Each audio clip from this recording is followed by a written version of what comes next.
Welcome back to the European LCS. We missed you. And of course, Giants and G2, they're going up for game number 2 right now. But if you don't want to miss us at Hamburg for the spring finals, remember, tickets are going to be, another batch rather, released very, very soon. So keep an eye out for those. Are you excited for Hamburg, Crepo? Oh, I love studio events. I like big stage events rather, because I think that's where the players, they get rewarded for a lot of their hard work. Because LCS sometimes for these guys, it feels like another day at the office, you know? You come in and like these games for G2 right now, this is almost routine. But there's this moment when they get on stage and like they get the crowd intros and everybody starts cheering their names and they get this like smothering in applause that you see like that all those hours that they put in at home where nobody's watching are just so worth it. Those are like the career-defining moments. Getting on that stage for some of these members, and that's honestly aspiration for every single pro player. It's one of the best moments you could ever imagine. And that's what they're playing for. Yeah, you want to make it all the way to the end. G2, they're looking in good position, but they've got to get through the playoffs first. For Giants, they're hoping to survive. They're going to be playing in a different type of tournament. Yeah, Giants, they can experience that moment from the other side. They can maybe go to the crowd in Hamburg, because I don't think they'll make it. It's a different kind of excitement, though, when you're talking about playing in promotion, but they want to make a strong showing against G2. We saw them fight it out in this last game. Let's see what happens different in the picks and bans. Maybe they'll adopt a different type of composition. Yeah, it's just G2 is just too practiced in the early game. Like if you fire at them with some standard moves that they've seen every single time in scrims, they will read it and they will counter you. That's exactly what happened in the early game. Giants selecting red side for game number 2. So things mixing up here. There's a Malzahar ban at a G2 to start things off. Yeah, it's another blue side ban here, so it seems that teams are no longer willing to early pick Malzahar, not that strong, but they don't want to give it away. You have a lot of leeway on these blue sides to kind of pick or ban away just annoying stuff that you don't really want to deal with. We're no longer in a meta where everything is just super broken, especially on red side. Speaking of annoying stuff for Giants, the Nautilus, that's banned away now, so Mythy won't get a chance on it. Fizz also banned. G2 once again. Again, these strong kind of top lane champions that are a little bit niche, like the Fizz, they want to remove them from the top lane champion pool so Flaxis can't carry. This guy is already playing with much lower jungle proximity than a lot of the other top laners here. Last game, rather, we saw Giants trying to solve that, send Memento there early, but it backfired. They didn't quite get the gank off. Flaxis actually engaged a little bit too early. They gave it away to, gave away the gank rather to G2, and then G2 could at least adapt.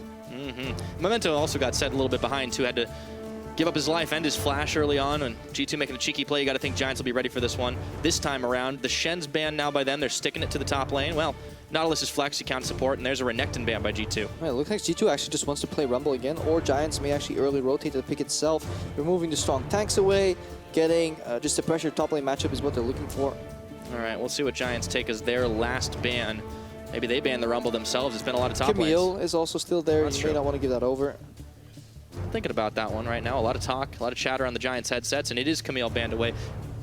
The Galio tribute. He's not changed yet, not on this patch. Time to say goodbye if you want to. It's likely going to be this Rumble though. Yeah. Because there's only a few picks left here that you can really pick into it.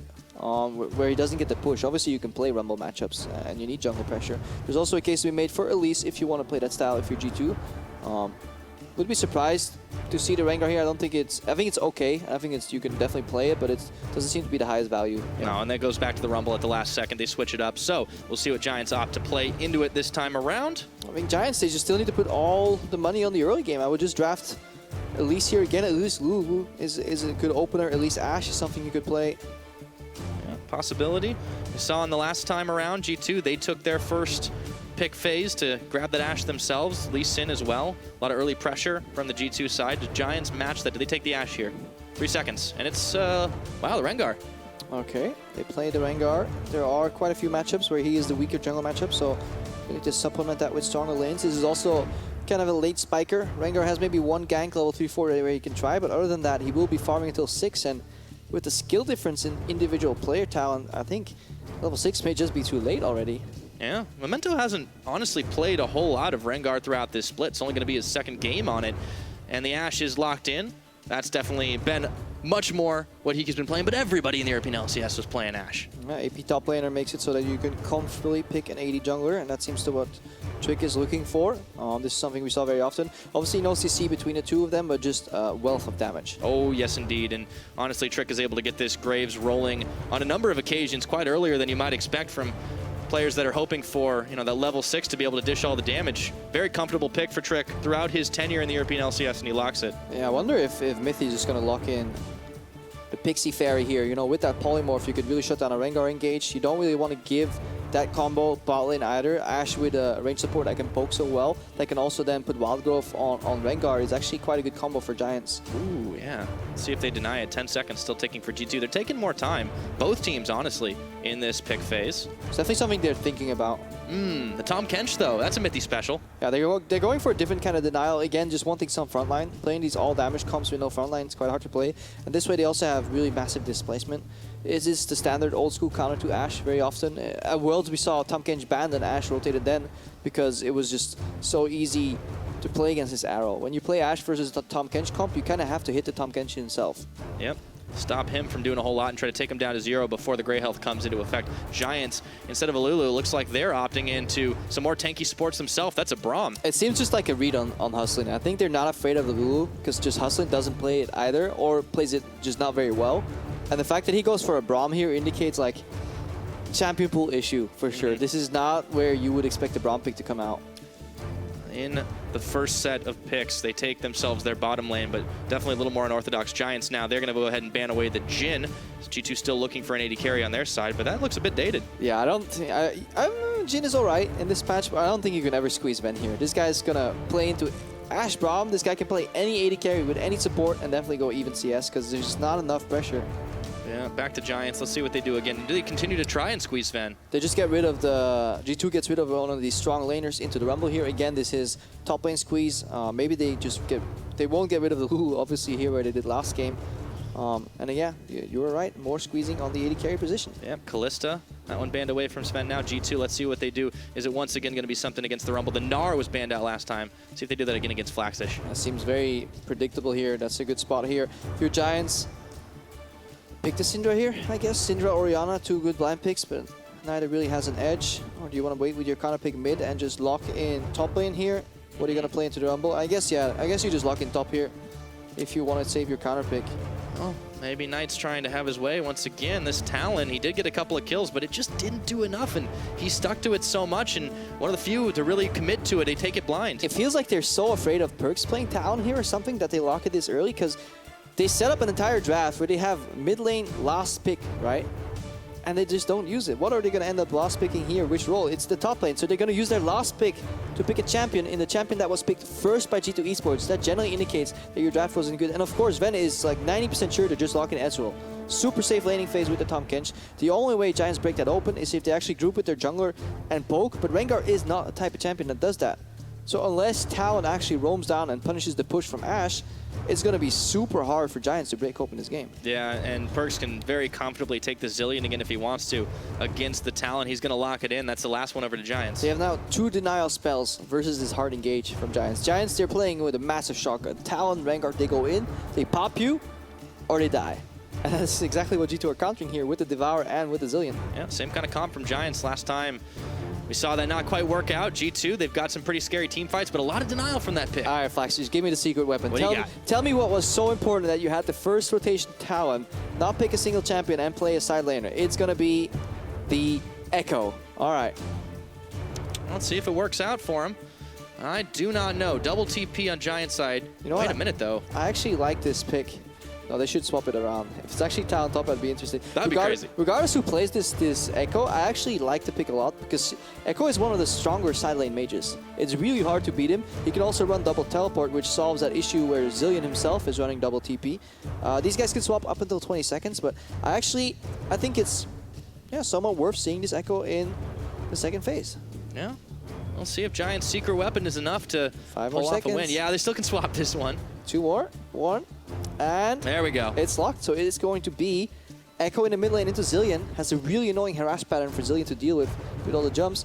And an 80 burst top laner into Rumble top. This is such a swingy matchup. Oh, we need to see the junglers visit this matchup early on in the top lane. Well, we saw that last time around, Crep, but we might see it again as the coaches shake hands to walk off the stage. It could be the final time today. G2 really crushing it in game number 1, looking for a 2-0, continuing that undefeated streak. And with a win, they'll lock themselves in that first seed for Group A. But this is fun. When matches are so predictable and you think, you know what, G2, they're going to walk in the park, take a 2-0, we get something different. We get something spicy. You know, the Talon in the top lane, Echo mid for Knight. A pick we've seen before, but at least we see potential for Giants to really break open this super hard engaged game. Yeah, Giants, they've definitely been trying. They're not going to roll over and take a loss from G2 lightly. Can they claw back a game with their switcheroo in the pick and ban phase? If you think so, hop on Twitter and tweet hashtag GIA win over at LOL Esports. We'll find out as we load onto the Rift. Yeah, there's a minor small pause right now on the Rift, so we're just going to keep the studio cam on for a little bit. Suspense building. Yep, just building the hype. It was a quick client crash. We'll get that one rebooted. Sometimes you bug splat. Yeah, occasionally.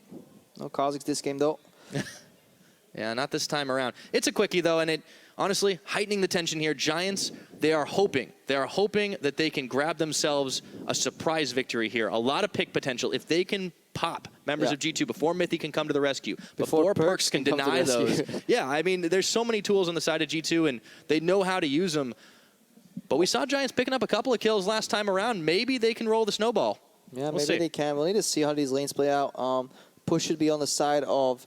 I feel like Echo will have the push early on in the mid lane too. So it could actually be that the Giants, if they visit top lane for some pressure, they could end up with quite a few pushing lanes if they play it well. It all depends on where Memento paths. If you can get into the lane, for example, Rengar isn't a great ganker, but he's a great counter ganker if he can sneak into a lane somewhere. That's a good point. They prioritize that pretty heavily. You got to think if Giants had this whole comp in mind, they've got a cheeky plan. We'll find out. We're about to load up once again. Take number 2. Every now and again it happens, but here we go onto the Rift. Keep an eye on these two in the mid lane, Perks and Knight, and see what they're able to dish out this time. Knight swapping things up with the Talon going top and Echo going mid. I mean, there still may be a role swap within a lane swap, right? I mean, that is just too many levels for me, Crepo. I can't handle it. That would actually be really funny, because these guys don't actually have to go into the lane. Mind games. Where they go, yep. That's true. Just because that's where you sit doesn't mean it. We've seen a couple of tricky things happen. I remember TSM doing that. Because back in the day, the 3 bans, they weren't spaced out. They were all on the top laner. And Reggie became a top laner just so he no longer had to kind of tell Dyrus what to ban. He just did it himself. Surprise, Twisted Fate top. Yep. Turns out it's a roll swap 2 mid anyways. Hey, well, it's like that's the full circle, right? Yep. That's actually a cool way to get around the rules. No cheeky moves by G2 this time. Stacking line of scrimmage. Last time around, if you remember, they walked their way right into Memento and smacked him down for first blood. But this time, Giants are playing it safe out, and G2 are not going to go for it. And I really actually hate playing Braum into Tahm Kench. It's a really tough matchup. Because every single good thing about Braum is like the passive stacking, right? And the shield. It gets completely denied. Because you're a champion that plays well in the front line if you're kind of melee skirmishing, but Tahm Kench is just better. He'll hit you 3 times and devour you, and you get all that % damage. Tahm Kench himself doesn't really get cared if he gets stacked because he has the great health. It's such a punishing matchup to play. And Hustlin picked this when he already knew that Tahm Kench was coming. I mean, that's the puzzling thing. And maybe, as you said, it denotes some champion pool issues here. Hard leash from Memento as Hustlin and Hikyu helping out on the blue buff. It's definitely a priority pick for him. And this means they lose the push in bottom lane as well, because there's that Raptor start from Trick, a little leash from Perks. Perks is fine yielding the pressure. Look at Sven, he's like kind of soft prepping the wave. They're not fast pushing. They don't need to push any more than this. They get a single creep advantage with the option to opt in the second creep. And now they can just slow it down, right? They want to get the minions in a state where you always guarantee that you have the push, but not so much that you give your enemies a chance to freely farm on the turret. That way you can maximize the time you spend level 2 where they are level 1. And that's obviously after 3 melee creeps here. They're going to rush it down right now and see if they can then get some poke advantage on the enemy bot lane rather. Yeah. Showcasing superiority in that bottom lane, but Trick has gone in for the level 2 gank. He just dashes, but so does Knight. That's a lot of damage with the end of the line, though. And you know how we were talking about earlier, how if you sacrifice that bomb, you lose the push versus this Echo maybe? Well, it doesn't matter. Perks plays super aggro, and Knight just gets poked out by Trick here, who has no issues revealing himself, because this is all in the terms of pressure. Oh, yes. Taking a look at Flaxish up in the top side. He's keeping pace with Expect in terms of CS, but it's obviously a very early start. Talk me through this matchup in the top lane, Crepo. This is something I don't often see. I mean, I'm no talent expert. I mean, generally when you see Rumble, your analysis is Rumble pushes earlier very often. And then you need to avoid the ganks. And that's exactly what's happening here. He lost some CS on the early push. Flaxish has the trades. He can actually play more aggressive in lane than most top laners, and he's incredibly hard to gank because he can always just jump over that really big wall. Yep. Knight making Perk's life a little bit hard, but the bomb return damage. Talked about junglers and where they were going to be going this game, and Memento hasn't made the journey, but Trick was already on that level 2 in the mid lane. Does he return there is the question. Yeah, it's the problem with the Z-Drive resonance as well on the Echo. If he deals enough damage, like the passive pops, he speeds up and it's really hard to double bomb him, right? Like how, like a stationary target, yes, but if he dashes in, deals damage, and walks out and you miss your double bomb, you will just take so much damage. So that's why the pressure advantage really is on this Echo. Yeah. Even though Perkz was taking some damage, he's able to keep the farm advantage for himself. Ooh, that's actually a good point. This guy's up 8 CS. That should never happen early on. It's a big difference in how they've been playing. Memento is going to get spotted. This sucks. If you're Memento, you just cleared your jungle, you see the enemy walk in, take away your scrying plant, and put a ward on top of you. This means this guy is playing against a team that has perfect information. Yeah, feels bad, man. And Memento, honestly, he's been such a crucial part of this Giants team throughout the split, looking to him to make the big plays early on. And in all honesty, when he gets shut down, doesn't really work out well for them. Yeah, see it again here. He, obviously, a decent player on a really bad team is prone to get these kind of stats. You know, this guy has the highest damage percent for junglers, mostly because his team is not dealing that much damage. You know, he has the highest kill percent because, again, his team isn't getting that many kills. He needs his team to step up, but also he needs to be able to kind of help the lanes, because we saw earlier how much a single gank can do for you. Perkz now has a flash. Single play, but yeah, the bomb's Memento's out. Here here, comes actually just Memento. gonna be killed. Here we go. Here's the time for him to shine, and he gets first blood. Perkovic, that was Greedy. That was interesting with the capitalization on the int and the ing. That was really not good. Oh, man. You're on fire today, Crepo. All right, 5 minutes in now. Giants, they get themselves first blood. It's on that jungler. Maybe that's the start of something. The pick composition that Giants have built for themselves. Baiting Perkz in to an inadvisable situation. Sven and Mithi, though, is still pushing on this bottom side into the duels. And when we look at the matchups, we can look at the greatest. You know, we don't need to look at Expect versus Flaxish, but Smeb actually played Talon into Rumble, and he lost in that matchup. Then again, he was playing versus SKT, so maybe that's unfair. Yeah, that's a good point. I mean, quality is... So we know that Talon loses to Rumble when you play versus SKT. Does it lose to Rumble when you play versus the European SKT? I suppose. G2 Esports. But right now, I don't know if Perkz is necessarily faker with the way this one got played out. I mean, he knows that if this is a pure 1v1, he can actually get a double bomb on Knight pretty comfortably. Problem is, the jungle just showed up, and he also probably didn't expect Echo to have enough mana for both spells, because that was borderline enough. So you definitely understand the rationale from Perkz. He knows he can make hang on, just watch his dive. Okay, wave flashing in, and Expect is gonna... All right, back to the point. He knows he can make a calculated play, and if it fails, he has his flash to save him. Obviously, he wasn't thinking about the jungler. Now, these type of plays I just love here. Just pressure early with Rumble, put him low, and then get your jungler to dive in, and it seems so easy.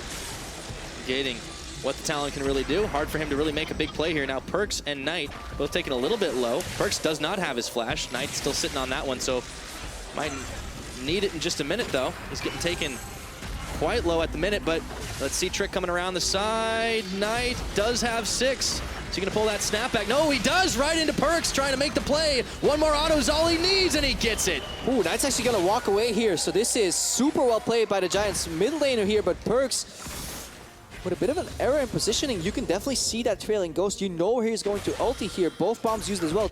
Trick picked up one to get some damage, but he went a bit too far forward, and he got left behind. Very well played by Knight here on the Echo. Yeah, I can give him a couple of stacks on his Dark Seal too, so we'll have a little extra damage working on it. And this is really fun to see, because now we can see, has Perkz solved one of his issues? This guy used to be a massive tilter, and he admits it freely as well. But he actually was pretty proud of how he handled and deals with kind of bad streaks of luck right now, or just misplays, where he will only get effective for a few minutes and then play super consistent again. All right, we'll get back to that in just a second, because Memento's jumping on top of Expect, who has his flash. He should be able to walk this one out pretty easily. Memento taking a tower shot. But more to your point, yeah, it has been a little odd to see kind of Perkz falling a little bit into those bad habits, and in all honesty, he was running a clinic on Knight last game. Yeah, I was looking for the outplay here, but the added mobility from this Echo pick makes it so that he has a lot harder time getting the double bombs that he was getting a game ago. Memento's back. Let's see if he can find Expect now. Still holding on to that flash. He's going to have to burn it. Shadow Assault. There goes the equalizer, and Flax is just left alone. He has to hop the wall. Way too late. What an absolutely bonkers play by Expect here. He completely turns it around. He gets the flash, which means if then Flax gets the gap closer down, he will land straight on an equalizer, and Memento went for the dive super obviously without his ultimate available, so no kind of stacks gain faster for that Rengar, so that was a really ill-advised dive there. Yeah, you know, it's going a little rough in the early game when you try for a dive, you get outplayed under the tower. Expect safe enough. I mean, he's honestly been playing with a lot of pressure these days, so he knows how to handle it. Yeah, if you say you failed, try and try again here. That is not true when you're playing a jungler. If you go to the lane, you fail at a play at all, and this guy gets away without flash being used, probably not wise going back again. Yeah, maybe he learns that one lesson. Let's see. 2-2 in kills, though. Still a very even game on the goal, but it has been a lot of play attempts. Knight is going to wait and bait in this brush, but who is baiting who? Smokescreen comes in to cover up Knight, and Perks dodges out of the parallel convergence. Yeah. Perks steps out. Just looking to play wave clear duty right now. Hustling, looking for some river vision. The bot lane, not really too much has happened, but again, Sven up in CS. Yeah. Sven is definitely keeping Hiku and Hustling kind of push back on this one. Let's take a look one more time at the play up top. Yeah, I really love the flash timing here. Like he waits for them to get the aggro, then flashes out, so he knows that when Flaxus plans to proc that ultimate, if Memento wants to follow that damage, both of them would play on the equalizer, and it's so easy to juggle the turret aggro out there. Just not enough damage for the burst. Yeah, beautiful play by Expect. Flaxus 0-2 on this Talon. The switcheroo has not done what they wanted. He's finding himself down in the CS as well. Memento. Man in jungle. Mithy is looking for him. Trick is actually quite a strong jungler when it comes to awareness of where the enemy jungler could be. Very rarely do you see G2 play without knowledge of where the opposing jungler is. Yeah, it gives them a lot of foresight, a lot of ability to not make these bad plays. Perks safely pushing now as he knows Memento is not going to be ganking this lane anytime soon as he wandered back into his own jungle. A lot of vision for Giants, though, in this G2 jungle on the bottom side. They just haven't been able to do much but take away camps. They lose a ward there, but they were playing with 4 control wards on the map here. A lot more even game here, and a lot of it comes from this pressure in the mid lane. Whoop. Well, Perks is taken low, but he does not have to use his chrono shift. Yeah, he always has means to get back into the lane, but this is an entirely different scope what we saw last game. Perks going up versus Knight here, not longer the one being the aggressor, you know, putting the poke down. Look at it last game. Such a stellar performance, didn't die a single time, he was really aware. 750 damage per minute, which is quite high, especially on a pick like Zillion. Yep. He was landing a lot of bombs in laning phase as well. Yeah, he was looking real excellent. This time Knight definitely threw him a bit of a curveball, but we'll see what happens down on the bottom side. Mithy, the Ash Arrow lands on him. He has to burn his flash. Yeah, but Knight is coming as well here, so they're looking for great help to take down. Now Knight wants to dive. Okay, parallel convergence thrown down. G2 know what is up. Hustling flashing forward. Instant exhaust on the Knight. That is a big glacial fissure here. Can they finish off Mithy before Hustling goes down? The answer is yes, but it's a 1-for-1 trade. Knight going in. Here, Bada. He's looking for Sven, and he swings, but it's EQ that claims the kill onto Sven. Yeah, Flash has made his way down with teleport as well. We see mid lane Perks approaching as well, but double bombs are down, so is the refresh. Not too much is going to happen here. I like the way Hustling still applied all the stacks that were necessary. Memento's flanking as well. Is Perks in trouble? He's got flash. It doesn't look like it. Meanwhile, up top, Trick is able to take a tower. Yeah, Trick can turn a bad situation into a great one because this guy knows how to capitalize here. Look at what he's doing on the top side of the map. Over prioritization here from Giants on that play. While they win out in the microcosm, if you zoom out the map in the big side, the macro, G2 win out yet again. Just have better awareness of what's going on, and now Knight, looks like Perks was looking to dive him, but Knight was ready at the back of it all still. Even though they make an individual outplays here, Expect is on top of Flaxus with the Shadow Assault. He's got to guess, you know, you don't see him, but now Knight gets canceled again here. Knight can't catch a break now. Perks not falling for the same bait here, just going for the base cancels, and now there's so much pressure on this Giants lineup. Let's see if Giants can hold off the push right now. We're getting close to 12 minutes on the mark. G2, that gold lead starting to swing again. Hiku has to be careful here because Mithy can hand deliver anybody behind him with the Abyssal Voyage. There's a lot of people basing. It's always a possibility. Right now, G2 don't need to go for the dive, though, because they're just keeping pressure on the mid, pressure on the top. They've already gotten the tower, but there's a teleport here. All right, Perks needs to run down. Mithy can maybe buy enough time here. Sven needs to stay alive. Yeah, Mithy got walked right into, and instantly you can see Knight. He snaps back all the way to the base. Giants, all of a sudden, they can't keep on pushing. Yeah, that's a little fishy right there. Obviously, you find yourself 45 down TP and ultimate. This is a major hit to the economy of Giants. G2, they can keep this pressure on right now. There's a Mountain Drake, too. If they can grab this tower, well, they have to live through this because Expect steps too far forward, but still, he's able to flash out of danger after the Ash Arrow.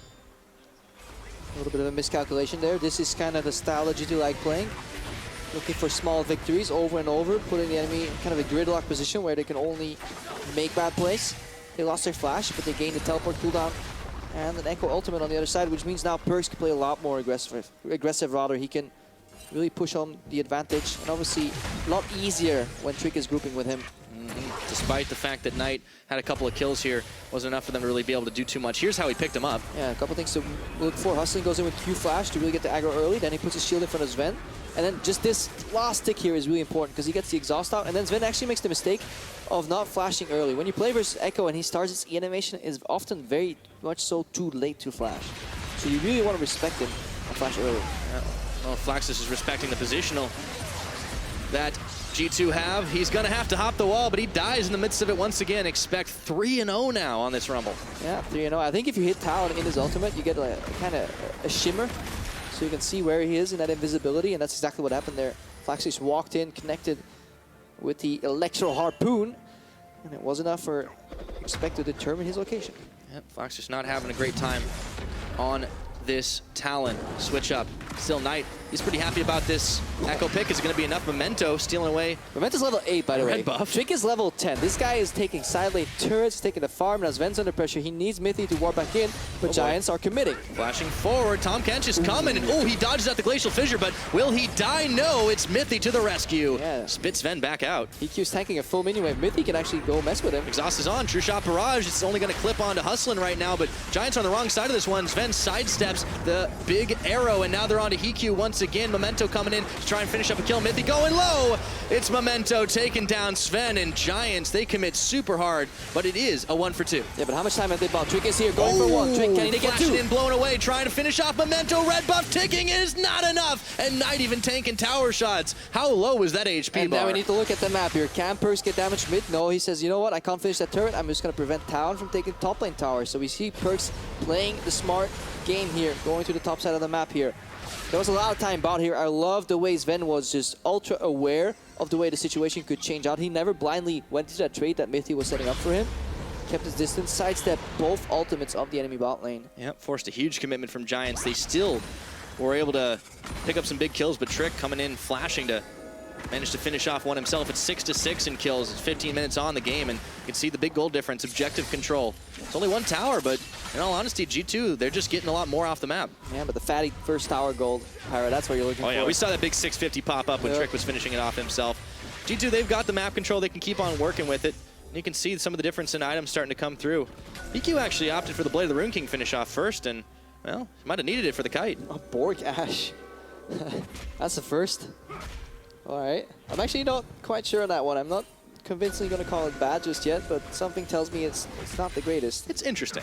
It's definitely... That's what I say when I don't know. Yeah, peculiar. Peculiar build here by EQ. Yeah. Knight's been honestly doing all right, though, but a couple kills in lane, getting one down on the bottom side, it just hasn't been enough, and it's the same kind of story when he was playing Talon last time around. He's got the proto belt, he's got assassination potential, but you know, here's where the denial starts to come in. Mithy's Perks, they've just got the tools to be able to stop it. Ooh, expects in trouble, Pyra. He's yeah, he is. On. He was hiding in a bush that was warded. He's getting pushed in. He needs to get that wave clear because he's at least at risk of getting dove. Will he survive? There we go. There's obviously Perks who can no flash. come in technically with teleport. Perks is actually coming. Oh, they're just going to try and finish him off, but look at the damage the Hustler's taking. No, Expect forces them to flash away, and Perks finishes his TP channel right now. Expect manages to push all 3 members back. Turbo Rumble coming in here, looking at the collapse here, piling on by Giants. Now obviously Knight's under pressure here because he's outnumbered. And he throws the Time Winder, but immediately he wishes he could rewind right about now, but he's got no chrono break. And the collateral damage is just not enough to finish him off, but man, that was close. But that leaves Giants exposed here. What a swift reaction from Perks here. We asked ourselves earlier, is he going to be mentally affected by those misplays? No. He was right on time to save Expect, and not even that. Turn him around. That was pretty much Rorschach right there. Giants, they weren't ganking Expect. Expect was ganking them. Sometimes the things you least expect, and well, he's playing big, man. 3-0 on this Rumble, and it all started with Giants just trying to make big plays on him, but he has been resilient and outplaying Giants at every angle. The rest of G2, honestly, not too far behind that as well, as they keep their gold lead, extending it up to about 4,000 on the mark. 17.5 minutes on this map. Yeah, the only player that could ever deal with Expect in a side lane could maybe be Knight on that Echo, because he is itemizing so well. Ninja Tabis, and then Seeker's Arm Guard. Combination of Talon and Rengar is not going to take this guy down. Not without him dragging somebody in the grave at least.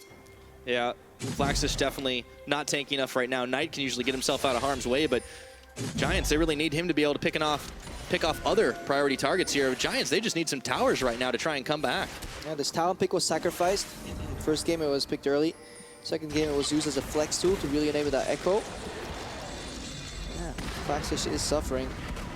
I like what Giants are trying, experimenting a little bit.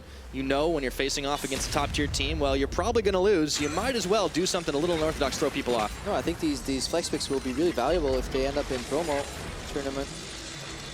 You can take a win of a not-so-experienced team using these kind of tactics. You can really throw them for a loop and pick and ban. Yes, indeed. But G2, they definitely didn't seem to be phased by it. Mithy, Abyssal voyaging straight into lane. Flax is trying to hold this tower, but G2, they should be able to finish it off. Maybe they want to elect for the dive. No, just forcing Flax's away. The Ash Arrow, the teleport. Here's the counter engage here. Hustlin's incoming, Knight's on it. They don't want to go for Mithy just yet, but they're going to have no choice as Sven was already out of there. Mithy sacrificed. Look for the cross map. What are they going to do? Push top into rotation, or push mid into rotate top is definitely an option here for G2. Or double siege mid top here. Look at the poke from Mithy, or from Perks rather. He was chasing down Memento off the back of that, and now he's all alone in this mid tower. Yeah, Drake just shadowing the dragon here, looking to hold. A lot of chip damage here, but no objective looking to fall. Drake still gets steal away the Scuttle Crab. So this is G2 are playing on 3 objectives at once: top, mid, and dragon. Trying to grab everything they can while Giants were away. G2 looking to make the play. Bot lane turret as well. You see Rumble peeling off. He could actually go join mid. I think that would be a good rotation here from Expect. Yeah, look, safe path into mid. Release Perks of the duty, and that means Perks could technically rotate bot if he wants to. But it looks like Rumble is just kind of taking away the red buff here. In between the lanes, stealing objectives. Really smart map play by G2. Getting everything they want right now. Expect even taking the blast cone out over the Baron pit to get out of harm's way once again. We're close to 20 minutes right now, and the first dragon will be started, easily taken out by Trick and Sven. Mountain Drake will help them knock down more objectives. A little bit more fast, a little faster, I should say. Expect is finding Knight. Speaking of fast, how about that? The damage, the snapback. Expect's overheating, but that's not going to be for very long. Equalizer thrown down. Tries to cut off his escape path, but he's got no tower to go back to, and Mithy is incoming. Let's see if Knight's going down here, and Perks as well. Knight tries to make the play on the backside, but not going to happen. Yeah, Expect knew he would always win that fight, because worst case he would disengage and his team would back him up. Devour and the revive was enabled. And this is again Giant's super hard commitment to one lane. You know, trying to make a single pick here, but this time Sven shifts in time. He doesn't get slowed. Knight can't trail him and chase his gap closer. They get 1 kill, but at the meantime, there are so many objectives taken as a cross map play by G2. Yep. Even when they lose something, they're able to pick back a lot more. Towers, Dragon, Giants still scrambling to try and find more than just a kill. And, you know, even though Mithy was sacrificed at the same time, there's not much else Giants could get off of it. Especially Memento. This guy keeps going for plays, and he walks back into his own jungle, and everything's gone. Like, you can't farm a single creep anymore because either Trick or Expect are just taking it away. Yeah, you can see the big difference in farm right now. It's like, I mean, okay, so maybe jungle CS doesn't mean exactly what it looks like all the time, but still, that's a pretty big difference. I mean, you can look at the gold here, right? Like 8.8k on Trick right now, and there's 6.8k, so 2,000 gold of the lead is just on Trick versus Memento. And the way you can actually see that G2 generate this amount of gold in the jungle is where he is during a lot of these plays. When you're this far ahead, as a support, so often you want to call your jungler over and you're like, yo man, like, let's duo invade, let's get deep vision, and let's choke him out and force him to face check. G2 actually play a very much so slower game because Trick is always clearing his jungle and the enemy jungler. This guy will optimize farm in a way where team-wise you have slightly less pressure, but over a long period of time, G2 get a lot more resources because they're always maximizing on their side and then taking away half of the other side. That way, they get a lot more. Yep. Trading a tower right now, but Flax just trying to hold on. Expect actually gets nailed by the Ash Arrow. Eaten up by Mithy. There is the denial. Yeah, that was close, though. Oh, he spits him into the wall. Oh, boy. Memento's going in for a hop. He sees the play. He's going to land a bullet strike on a Mithy, and in comes Hustlin. Now, can they finish it? Equalizer is there. Glacial Fissure. It's a fight of ice and fire right now. Crepo Memento, though, he's leaping on in. He's trying to win the game. No, it's Mithy who swallows him up, spits him back out, and Expect comes up with kill number 5. Couple interesting devours right there. But they were calling for a medic. They needed Perks to come in with the revive. And again, Trick on the side lane, just dealing with that echo pressure. And Knight didn't snowball enough in this game that he can't even deal with a jungler on the turret. Giants trying to mobilize fast to make big plays, but they end up giving a kill over once again to this Rumble, who's honestly popping off at this point. Zanya's complete, and he's got to have a lot of gold in his pocket to go spend back at the item shop. Must be so fun for these G2 members to play slightly tanky champions and have a medic on standby. They can just put ask the Air Force to drop him in. Teleport Zillion can always come in and revive you. All you gotta do is wait 5 seconds. Yeah, they got the big guns, man. Giants, well, they're playing with the baseball bat right now. Knight's still trying to find some kills. 2, 1, and 3. He does have Lich Bane complete. He's still a side lane threat, but there's so many tools to deny picks. Yeah, but his Rengar has really not been working out for the Giants. Even right now, they're struggling. Flaxish, look, what can he do in this situation? Goes invis for a few seconds, gets some damage. With the jukes? Oh. I can definitely, this play is defendable. It's just, it looks a little bit fun. This is not so defendable. This is really risky. Cost them a teleport. Look, it's Sven cutting over. Because they always have mid lane pressure, they always have somebody joining from mid to bot, from mid to top, and they can always win the fights if they stall, and that's why the Zillion pick is such a great 1-3-1 pick. Here they're trying to spit them into the bombs. Eventually you see these guys still get stunned by double bomb, so because they're overlapping. Also a little cool mechanic you can do.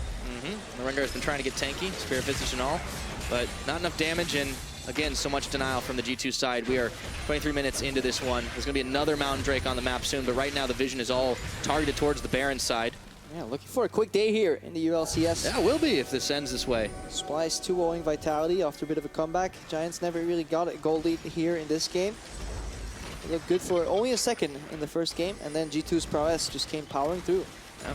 So there's the experience difference as well. And you look at Giants, mentioning it last game, and you have 3 newer members coming in, or 3 roster changes rather. G2 sticking with it, and you know they're showing that their experience, 2-time winners of the European LCS, looking for a 3rd as we keep on pushing towards playoffs. That's something we actually haven't talked about, Pyra, like the contrast in these teams.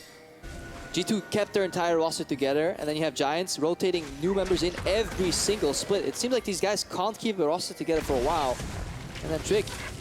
Oh, run, Tricky! Yep. I mean, they had all the escapes. Flash, swallowed. That's teamwork right there. That's the stuff you build over time, Pyra. Playing multiple splits together. First coming in now, looking for an action.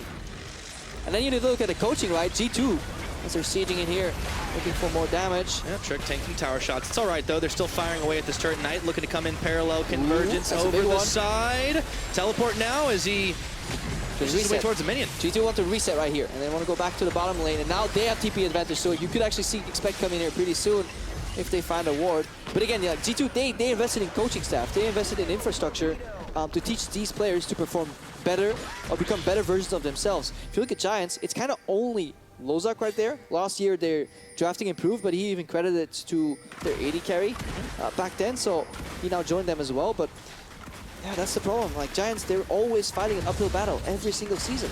Yeah, I mean, they've made playoffs a handful of times as well. We've seen Giants honestly come up on the up and up, but they've had, you know, more times in the promotion tournament. It looks like they might be headed there again. Still some games to play out right now. It's Trick and hustling, tussling. Knight coming in to try and make a big play onto Trick, but they still had that Zillion ultimate on him. Now he comes around the side. Let's see if he can finish it, and he does outplay the jungle, but Perkz is hot on his heels right now. Time Winder's out, and I don't think he's going to live through that one. Nope, he gets the shield. Oh, just in time. Oh, wow, he's going to walk it out. See if he can get away. It's a great escape. No, Sven denies him. Sven denies him. Papa Sven comes in, and yeah, that was a really well-timed kind of shift forward from Knight, because he followed the gap closer from Trick. You know, as Trick ulted, he still landed on top of him, and that's what got him the kill. And then some really good moves using the shield very well from the parallel convergence. This wasn't quite enough. Talking about accolades and experience, I mean, yes, Knight was the guy that we looked to last year as the Giants' big standout player. He's one of the guys that remained, and he can still make big plays every now and again. You see it here. Yeah, he's really good on these kind of skirmishy, kind of mobile mid laners like Talon and Echo, but the problem is they are very hard to slot in and play around. Like, it is much harder to play around a Talon and an Echo than it is to play with a Syndra and an Orianna. It's not cookie cutter, it's not straightforward. So even though, yes, this might happen, like, look at it right here. Like, he follows Trick all the way. And then look at how he gets his shield. Like, these are all nice moments, you know, like a couple photographs in the game, but the big picture is still always in favor of the opposing teams, because Giants, they're just struggling in the mid to late game to get their macro together. Yeah, honestly, they've looked like they just haven't had a whole lot that they've been able to do past the landing phase in most of their games, and it's nice to see them trying to make these picks, trying to make these plays, but G2 just out-macroed them. Yeah, that's what, when in doubt, you just group on a single lane, try and get a kill, right? But it becomes so predictable that you will always get cross-map, because the beauty is not in the play itself, it is in the setup. It is in always having side lanes pushing, it's always having deep vision, and always having a plan B ready. Oh yeah. G2 right now, they've got plans A through Z in all honesty, and they don't need to change things up. Finishing off the Mountain Drake, Memento is looking to hop in and try to make something happen, but it's way too little, way too late. And this is Giants not even aware that they were in that pit, because they saw Perkz top. They're like, guys, let's cross-map them, let's go Dragon. They get to Dragon, it's like, oh, they blast on their way in. Where do we go? It looks like back to base. That seems to be the answer. 28 minutes now. Turtle up. G2 still growing that lead. Last time it took them 36 minutes to close out. They slowed down just a little bit.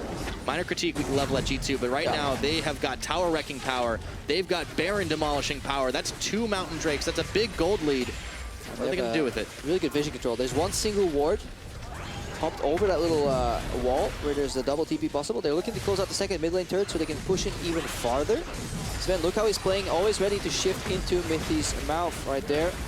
And he does. Right there, off the back of it. Even dishes some fadeaway damage onto Hiku. Flax is heading back up to the top to clear waves. Knight will try to equalize on the bottom side. Should get this turret, but I mean, that's an inner for an outer. Yeah, but this is going to be Baron Force. There's no way Expect walks to mid lane without G2 starting Nashor. The whole reason that Expect is here is because they're starting Nashor. Giants should be aware of this. They are now, but is it simply too much too late? They don't even need to peel off right now. It's already gone down to 25,000. Oh, the Ash Arrow comes in. It's not going to snipe off anybody. Yeah, you saw Perks reroute the traffic. He's like, nope, you shall not pass here. Talking to Memento right there. He had to go the long way around, look for a leap, and then G2 moved away from the Baron, so you couldn't even leap into the pit. If he was on time, obviously sidestepping the arrow, because the only way an arrow steals an Asher is the splash damage. Yep, so they were able to outplay even that possibility. Giants coming up empty-handed once again. And G2, what can they do with the Baron empowered minions across all the lanes? Kyra, put your teleports in the side lanes if you want, or you can just go for the kind of rush mid. It looks like they're splitting up still. Yep. Still one unconquered tower outside the base, and it is in that bottom lane. Yeah, Sven can even play more aggro right now. He has self-peel finished. He went for Blade of the Ruined King, and then he went for Gauntlet. Actually, interesting different build here. Pretty much old school, no more the... I mean, different. I mean, it's just not the Triforce that we saw so often. So he's so peel-oriented. He really wants to get rid of this town, this Rengar, and his Echo that's going to jump in. He has QSS to get out of maybe the Bolas or the Arrow, so you'll see a much more liberated Ezreal pick here. And they have a lot of damage to spare across the map as well. I mean, you look at Expect 5 and 0 on this Rumble. Trick has been doing his usual thing, and Perks has got quite a lot as well. It's also sustained. It's much better to go Iceborne here. I definitely like that pick. Sven doesn't even have to be afraid here. He plays so far forward because he has obviously that QSS and Mithy next to him.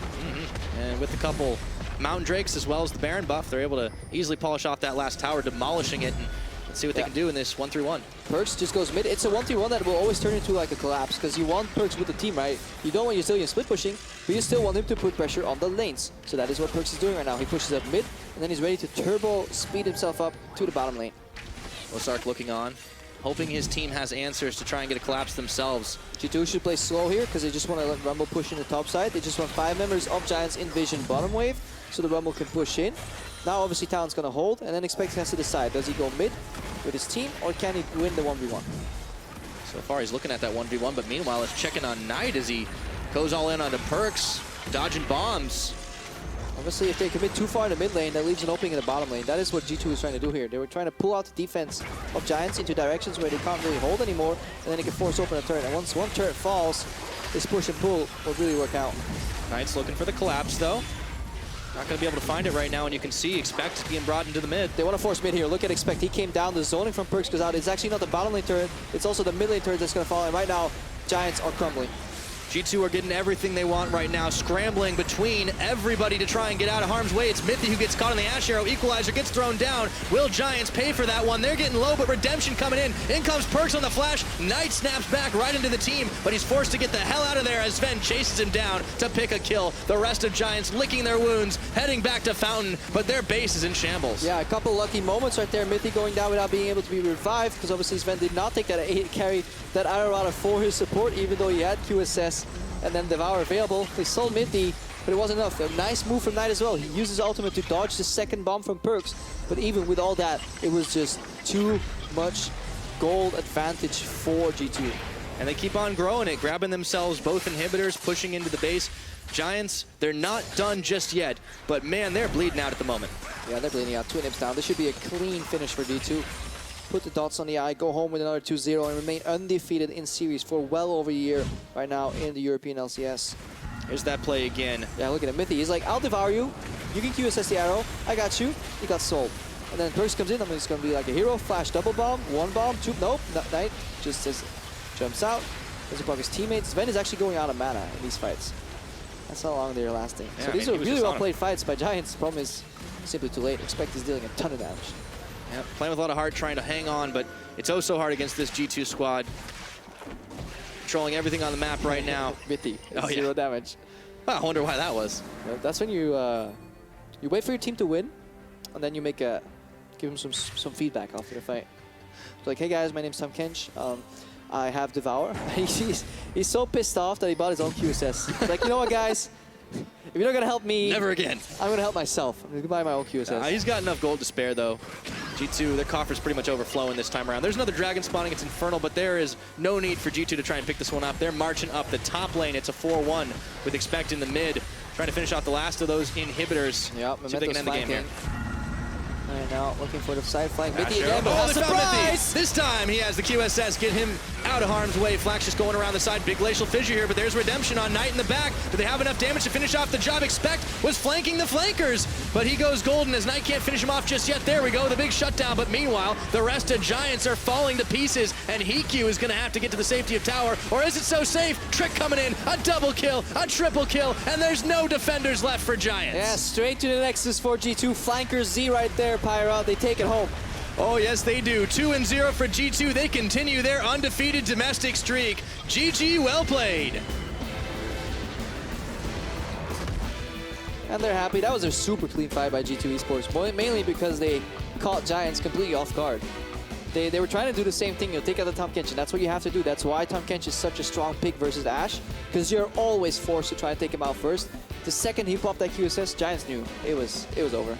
Yep.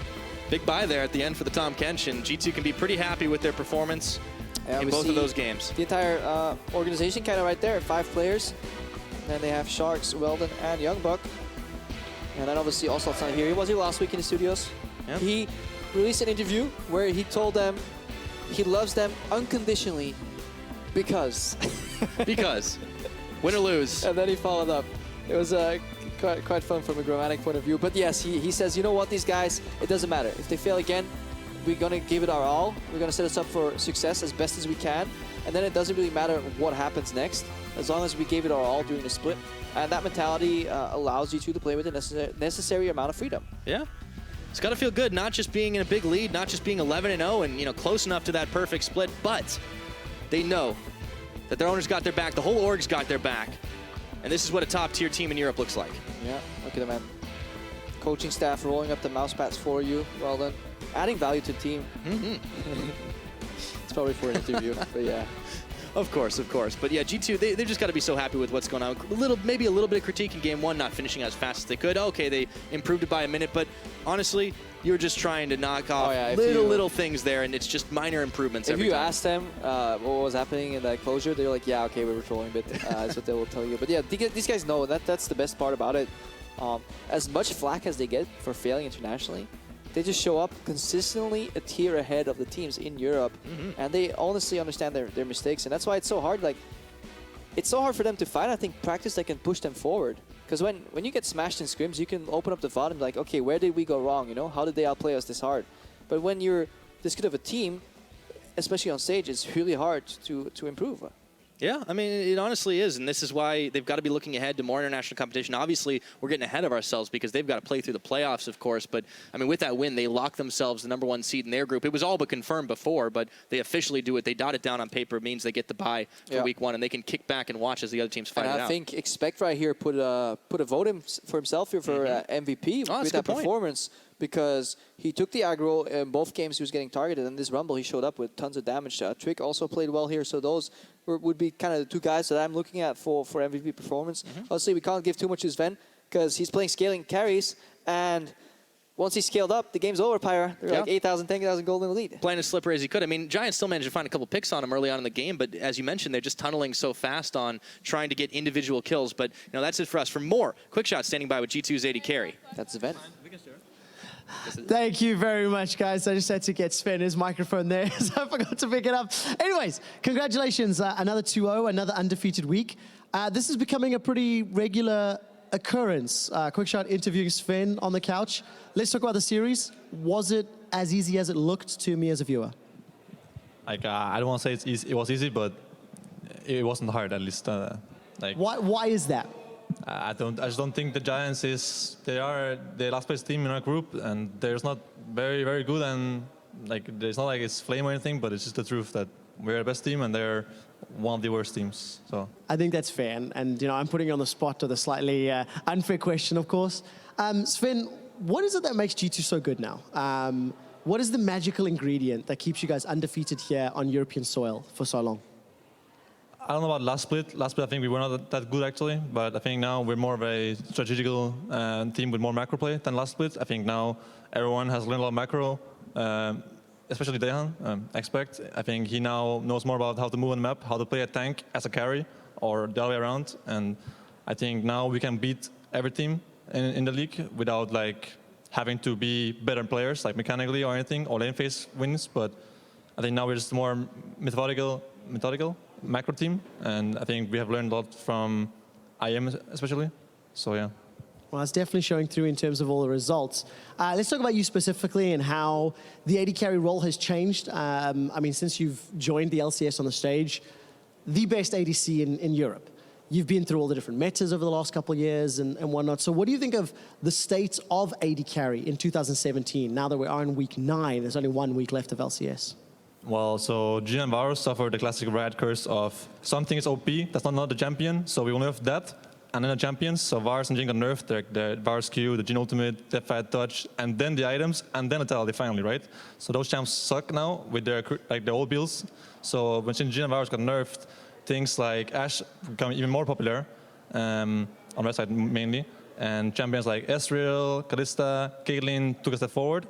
And so yeah, now bot lane is more balanced in a way, where you can play anything you want, with some picks being better on some sides, like Ashe is better on red side, for example, because she's good with last pick support, for example. So yeah, now bot lane meta is more balanced in a way, where there's more champions available and more champions playable. Does this benefit the Sven Mithy G2 duo?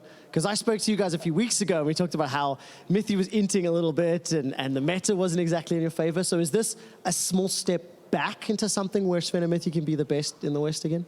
Yeah, I think ever since the meta changed, we've been better, but I think Jin Varus person is not my best kind of champions, but I don't think that's the reason we were bad before. I think we just needed to get back into our best shape and really like figure out how to play the game now, because the game has changed a lot since Worlds, and I think we were not very good before, and I think now we're starting to pick it up a little bit more, both champion-wise and like macro and our play-wise.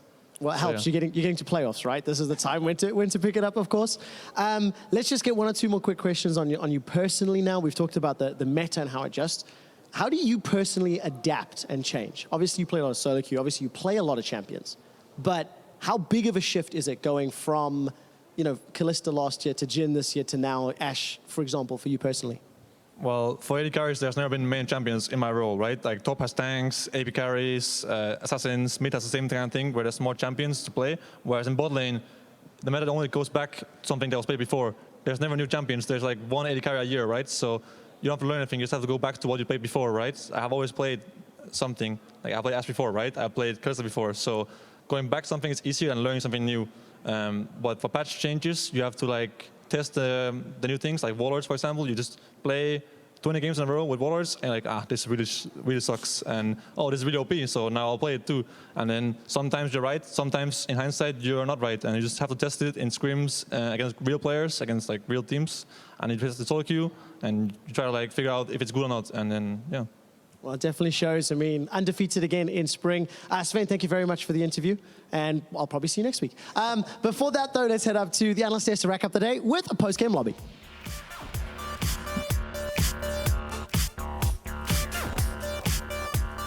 Thank you so much, Trevor, and welcome everybody to the post-game lobby, where Vedius and I are joined by Sunkux and G2's Perks. Just talking to Sven there, fantastic interview, always a good insight. He said in nice words, well, obviously they are the bottom team in the group and we are the best team in the group, so it wouldn't be that hard of a matchup. How do you look back on your play versus Giants? I think in game 1, I felt really insane because I was just playing my buttons all the time and catching waves deep and stuff. And in game 2, maybe I got a bit overexcited early game because I was first time playing against Echo, at Zillion at least, and I was trying to play aggressive like I did in game 1, but against Echo it was a bit harder because he actually counters Zillion super hard on lane, so I should not play that aggressive. And I burned Flash and I died to Rengar gang because I didn't see him, and the next time I walked into Echo, some early game was rather unlucky, but I think besides that, I think my play after laning phase was good too. Can you explain a little more as to why you think that the Echo is so favorable into the Zilean? Because it's not a matchup that many people at home get to see very often. Well, many people barely anyone plays like Zilean, but I like Zilean. But I think Echo can dodge every bomb and he can perma push all the time, every lane. So I tried to contest the wave so he doesn't have priority. And then I was getting like jumped around, you know, and he can go in, get speed and speed out. So it's really hard to trade him. I think I did a good job the first 5 levels, but then I fucked up big time, and then I got punished for it. Yeah, you get one. Sencux, you were saying actually that you thought in the first game, I was like, oh, Talon versus Zilean, we don't get to see that often, so that's cool. But you said, well, it's not really that riveting of a matchup as Zilean, but I feel like Perks did play it quite interestingly, like quite aggressive and whatnot. Would you agree with that? I mean, he was hitting bombs left, right, and center. So I think Knight kind of had one of those bad games where you get hit by every Zilean bomb. I don't know. I think in general, I think Talon should maybe have an upper hand, at least in the early game, but I get that later in the game, Zilean can ult the 80, so he can't really one-shot anyone. I think in general, just Perks really outplayed him in laning phase, and then Trick going into auto-attack the tower, and then he's 50 CS down, and then you just say unlucky game, go next. Yeah, I just like the way, I thought you just played it in a very aggressive manner as opposed to just like waiting the game out. Well, I just like to play in my lanes how I think it's supposed to be played, or just play aggressive if your jungler is there, and if my jungler is not there, I will let him push or whatever. But I think me and Trink play really well on pressure, and we play well together if I have pressure lane on mid. But if I don't have pressure lane on mid, then it's maybe a bit harder. So. Yeah, would you say your together play with Trick has changed or evolved over the split? I think it has evolved so much. I think from last split at least, because summer split, the mid meta was just farm mid like for the whole time. It was just like lane subs and stuff. So mid was like really irrelevant most of the games. It was just like 4v4 game, and we haven't like played much together. And then at Worlds, like when the mid meta changed to early mid or like mid pressure champs, we were playing. We were doing good in scrims, but on stage we just collapsed, and I didn't play good with him, and he didn't play good with me, and I think we just were not on the same page, and we were working really hard on it since the beginning of the split, and I think we evolved so much. Like we just play really good one to each other. Right, So, yeah, it does look like it. And you were saying the same thing about how you and Trashy were finding Yeah, I mean, we never, like, I think in spring last year, I think Perks and Trick was playing already well together, but as you say, like in summer it wasn't really needed as much. But I think me and Trashy never had that, and like that's what we had to build up in this split in the beginning as well. So yeah, I mean, we're getting a lot better at it, and we're working a lot better together. Interestingly, Wonder was saying last week when we talked to him on the post-game lobby as well that he thought it was so cool that he could play any champion, or if he wanted to play any champion, he could tell Trashy, and then they would make up a plan to make it work. Wouldn't you like to do that? I mean, the mid lane pool is so diverse, but is that also a possibility that you say, hey guys, I really want to make this work and an innovative pick, because that's not really been your style historically? I mean, I had some innovative pick last year, but yeah? Macedonia, I don't know. I think in general it's just like, if you want to play a champ and your team trusts you and you actually think it's good, you can try it. And I don't know, I think that goes for every single player, like in the team, even Trashy himself. Sion. Don't play Sion. I mean, don't get any ideas. We've given him chances to play Sion, but he was not at the max level from MVP, so he's not going to continue playing Sion. I think in general, it's just every player has a responsibility to know if a champion is good or not, and then people need to trust him. And then if you go into game and you go 0-10, then that sucks, and then you will not play it in the next scrim, and right. then you continue. Yeah, like what was it last week? Because you guys had like a draft, and we had the feeling that Yamato said, hey, you can all play whatever you want. And Nikki was feeding... Oh, it was first pick Trash, wasn't it? Oh, I think so. Yeah. It was first pick Trash, and it was a Fizz game as well. And Nikki didn't have the best game, so we made like a meme that he would never be allowed to pick whatever he wants. But I mean, he hit hooks today, so it's fine. Yeah. He gets food. No hook, no food. Yeah, no hook, no food. No hook, no food. That used to be Dale or meme, right? Yep. Wasn't it? Yeah.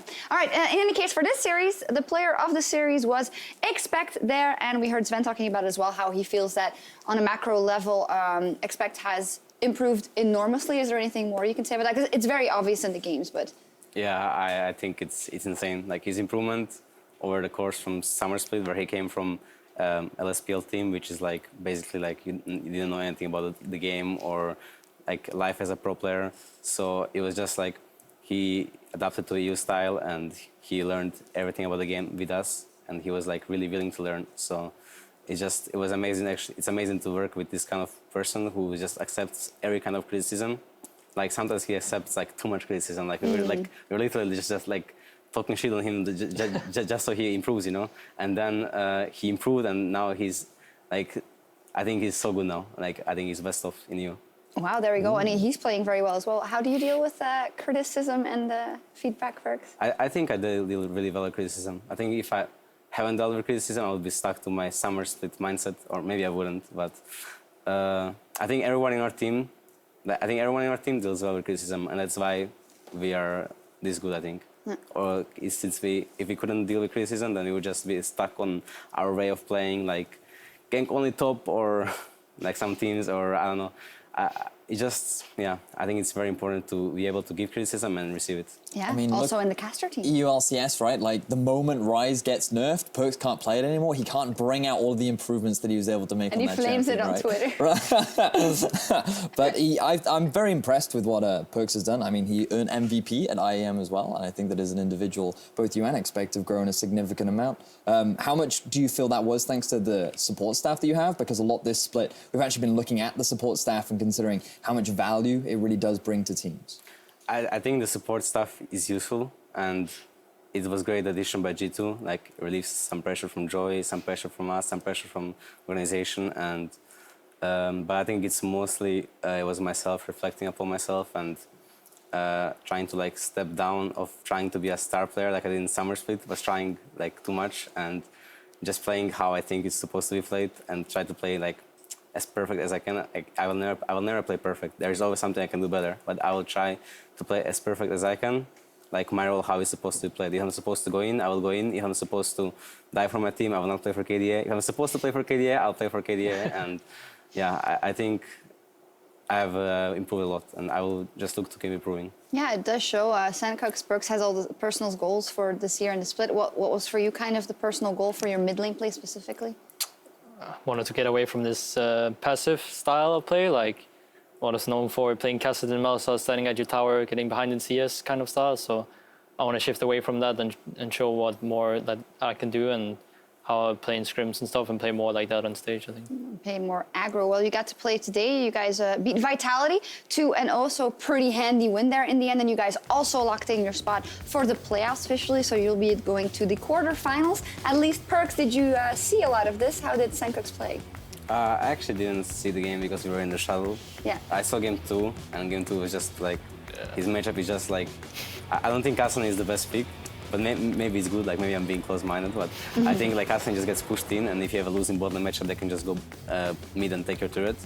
But I think Sandcox played really good after, like he was actually doing good in teamfight and stuff, and the level 16 power spike hit in, then the Cacedonia shines. I mean, the game got kind of out of hand at one point, and I think they should have been able to win the game of taking Nash, but they didn't really force too much, and then just hit level 16, and then it's time to fight with a 1 sec cooldown on a jump, and the first game was pretty stompy, so yeah. I think in general there's not much to take from the second game from a player. Like, you can't really point out one player that did really well from our team, because it was mainly just like farming out from every single side and played from there. This time was really sick though, like on our hard journey.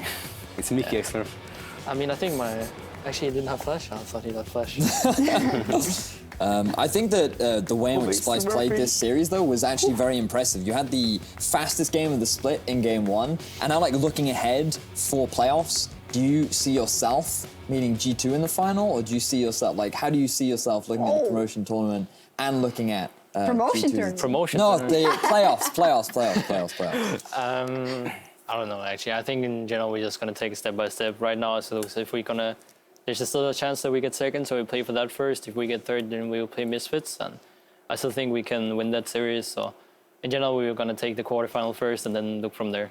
Yeah, let's look at the chances that you get second. Taking a look at the standing and the playoff picture, which is rather almost complete. G2, you guys have locked in the top seed as a result of today. Woo! No, that word is banned. Never doing it again.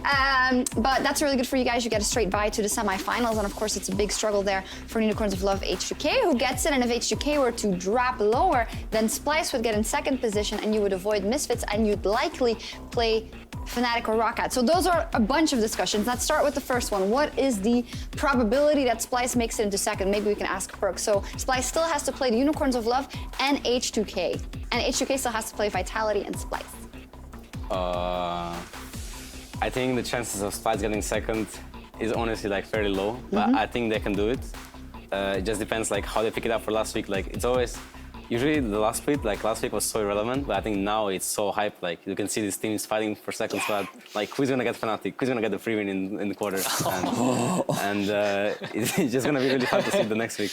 That's some haters on That Twitter. is not exactly. I'm just joking before it hits me and lose to Fnatic. Like just a joke, guys. Well, you locked in your buy, so I mean, I think it would only be karma at this point. But let's talk about Fnatic and Roccat because Roccat is on a tear. They had. That's an interesting battle.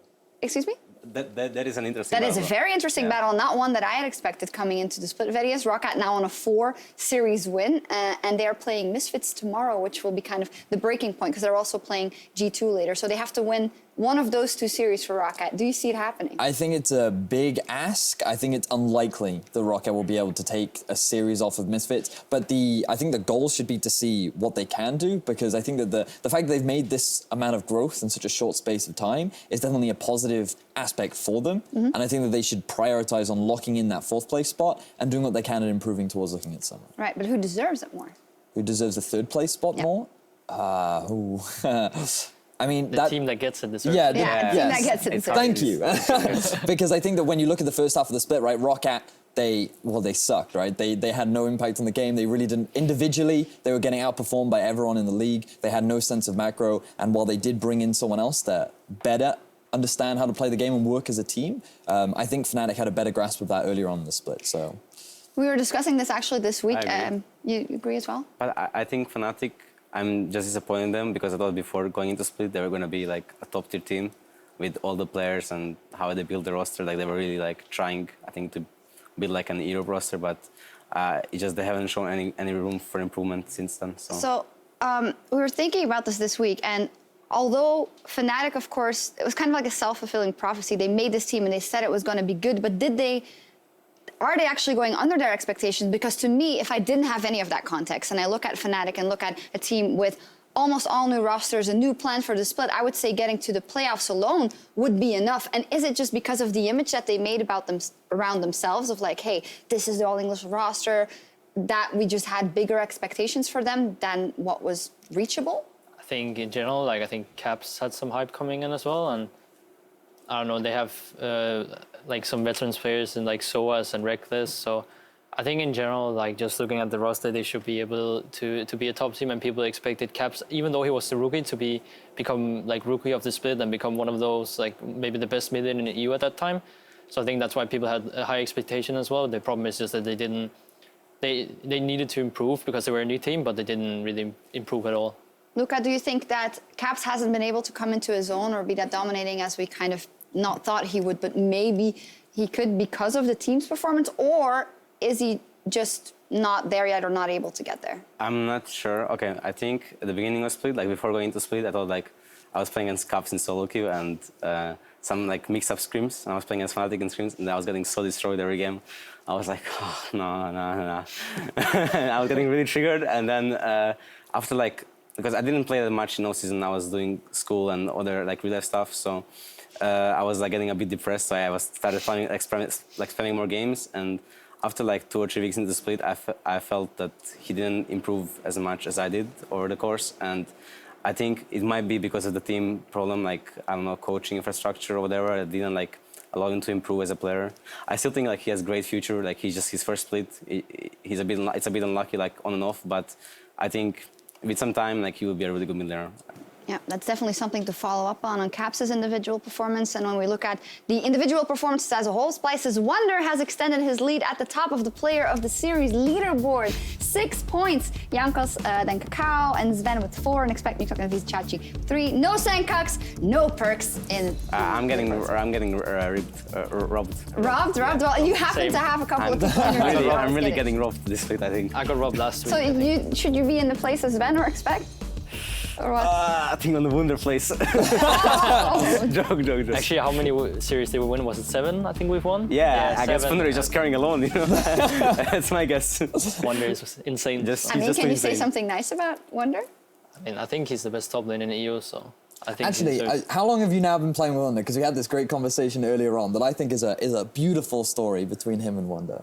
I mean, I went to school with his cousin, so we've known each other for about 5 or 6 years, and we used to play kind of for fun on a really low elo team back in season 2, I think it was, and then we kind of grinded together and played through Challenger series, and now we're standing on a CS stage. Better love story than Twilight, right? Fantastic. But what I want to know is you just called Wonder the best top laner in EU. He just called Expect the best top laner in EU. So how close is it and who's wrong? I don't know. I'm just judging by my own personal improvement of him and how he plays with us. I can't know what Wunder does for his team. Maybe he's better and more influential for Splice, but I'm not sure. So it's always hard to judge. It's always like a double-edged sword. He can be better, or this guy can be better. Maybe he can have better games. This guy can have worse games. I think, it's debatable. I think in general, Wonder, from an outside perspective, it's easier to look at individual players because you don't know what players do in comms and as a team. And I still think that Wonder has outshined pretty much every top laner that's been in EU last split and also this split. Jachi or the Wamne? Ferius, weigh in here. I think that both top laners add a lot of value to their team, but when you look at G2, you can make the argument that Expect does his job for what he needs to do to the team, right? When we look at the lineup, you can play around Sven now because of the shifts in AD carry meta. You can play around Perks if he wants to, rather than playing Zillion. That's up to him. But you can also play around Trick, right? So Expect isn't necessarily expected to be a carry. When we look at Splice, in my opinion, I tend to look more at the top laners when I think of carries, because I think that on a mechanical level, Wonder has the advantage in many instances, and I think that it's just that the expectation lies on him to be more of a carry than, say, Expect would. That's not to say that one is necessarily better than the other. They just bring different things to their teams, right? Yeah, We're definitely not biased over here at all. I could agree. I mean, it's only natural that you're biased towards your own team members. Yeah, of course. I will say my team is the best. My teammates are the best. Yeah, all right. I mean, they're in first. I don't know if I can say. Maybe, actually, my teammates are the best. I'm the problem. That's why. Exactly. If anything goes bad, I'm the problem. Read Reddit. It's always the same. All right. Well, we'll see, and we'll also be following up. G2 is still undefeated. So is that going to change? Are you gonna drop the ball? I mean, I'm gonna try hard, work hard To drop for the ball? No, to enter the split. But if it happens, I would not think it will be a necessary betting. TSM was into P1 last split and ruining their undefeated split, I think. It's just something that can shock you a bit before playoffs. I think is not bad, but if we lose, we are not gonna get complacent. I think we are gonna do well. Yeah, that is what we want to hear going into the postseason as well. But if you get that MSI spot and whatnot, but that is all in the future. For us, though, also in the future, we'll be back tomorrow at 5 p.m. Central European Time for another evening of EULCS Rockout versus Misfits, OG, UOL, H2K, Vitality, Fnatic, Giants. I really want to see if Rockout can do it. That'll be all the hype for me in the beginning of the year. I think that's going to be a big one, see how much Rockout have improved. Misfits will be a big test for them, but also I think Giants versus Fnatic is an extremely exciting matchup because of how much it means for the standings. And we've already seen Fnatic fall to Rockout. Will they end up falling to the other bottom team as well? Yeah, I'll have to see. Fnatic, they can't drop the ball there or it's, pretty dire for them. Any match or team that you guys are particularly looking forward to in light of the playoffs? You want to see how UOL does, how Misfits does? I don't know. I think the most hype matchup is probably the Giants versus Fnatic. Mm-hmm. I think that's the most close series of the week. I think the other matches should be quite straightforward. All right. I agree. I think Fnatic still has the upper hand, or should have, but I wouldn't be surprised if they lost. I still expect them to win. And for playoffs, I think Unicorns is looking really strong again, which is, I don't know, the first 5 weeks they are so good, and then they have a slump for 2 weeks, and then they play against H2K and they win, and pretty convincingly. So I don't know, Unicorns are on fire now. Fear their horns. Fear their horns. They are on fire. That is true. We'll see that I'm gonna hear that tomorrow. on stage next week. You're gonna hear it, yeah. All right. Are you the guy that's always screaming in the crowd when you play? Can you do it? Do you know what it is? You would I rather not cringe over. I would say that Kobus' impression of it is probably the best. His impression? All right, we'll have to remember that if he ever joins us on the desk. But thank you guys very much for joining us and talking about all things League of Legando. Thank you so much. We'll see you tomorrow at 5 p.m. Central European Time. That is 9 a.m. Pacific as the EULCS 2017 Spring Split continues. Have a great night. Peace.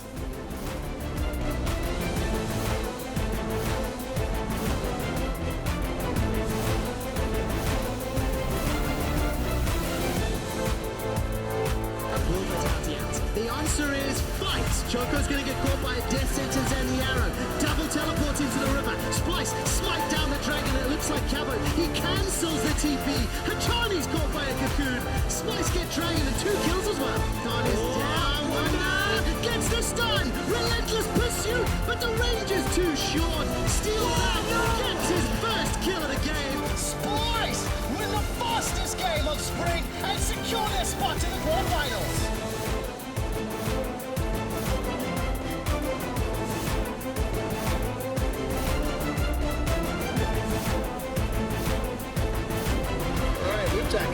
Goes down the Hebo Blake, there is support, Hachani and Joker coming in.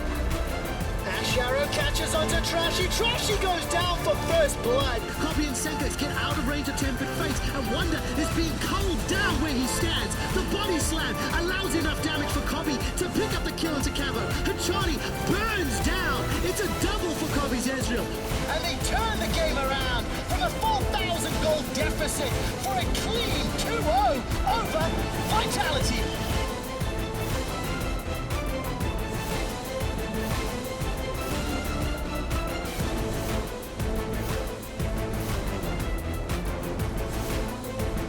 He's going to have a whole horde of G2 members coming for him. Seems like he doesn't see us. Uh-oh.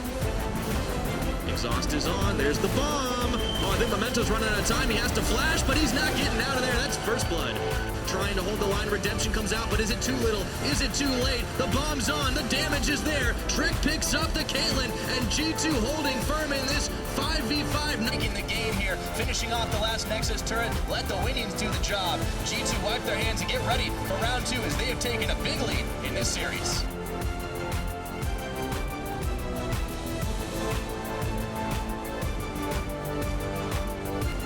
You need to go gym.